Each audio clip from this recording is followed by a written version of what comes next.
الشيخ عبد الرحمن إبراهيم حسن وحرونتا علاجka الرحمة ee magaalada Ceerigaabo bariyo u dambeeyay ka waday ku daweynta Quraanka iyo dhirta dadka qaba xanuunada jinka isha sixirka iyo wixii la xiriira sheekhan oo aanu ku booqanay xaruntiisa ayaa nooga warbixiyay xanuunka uu ka daweeyay dadka iyo tirada dadka uu daweeyay muddadii uu ku sugnaa magaalada Ceerigaabo isagoo ka hadlaya arrimahaasina waxa uu yiri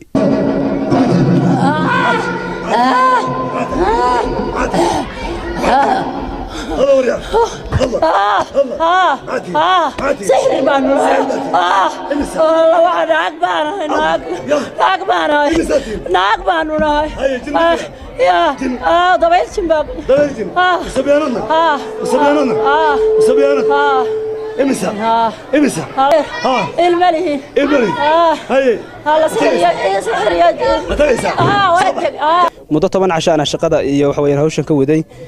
dad badan ay ku caafimaadeen oo Ilaahay caafimaadka siiyo Ilaahay ba caafimaadka haye ilaa imikana shaqada way socotaa inta rabadaana waxa ku rajo weynaa inaynu sii wadno shaqada afar sano 10 jira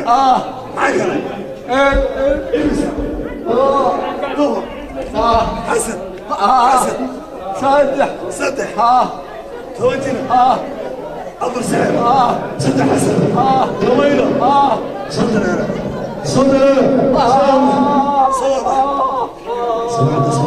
قرآن كاسي مسلمين تا يا مسلماتك مؤمنين تا يا مؤمناتك شفاء رحمة هنون بركة يوياي ظالمين تا يا فاسقين تنا خسارة يا هلاك يوياي dadka cunqdada leh siciroolayasha jinka wax dhiba xasadka musabiyaanada dumarka carruurta galaysa waxaan soo xil saaray ilaahay dartii muslimiintu waxaan ka dalbaynaa in dhamaantood kitaabka ilaahay soo noqdaan waxaan u babacdhigayna walaalayaal shar kasta oo la yimaadaan saaxiriinta iyo xaasidiinta iyo cid kasta oo ka xun muslimka in loo gargaaro waxaan u babacdhignaa walaalayaal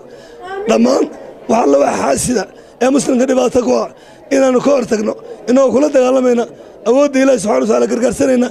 in aanu ku aqrino aayaadka quraanka maxsuuska sixirka aan ku aqrino kuwa jinka aan ku aqrino kuwa isha aan ku aqrino kuwa xasadka aan ku aqrino Ilaahay subhanahu wa ta'ala wuxuu naga tusay wax weyn dad badan oo liitay Ilaahay subhanahu wa ta'ala ku caafiyay waxaan leenahay muslimiinta meel aad joogtaanba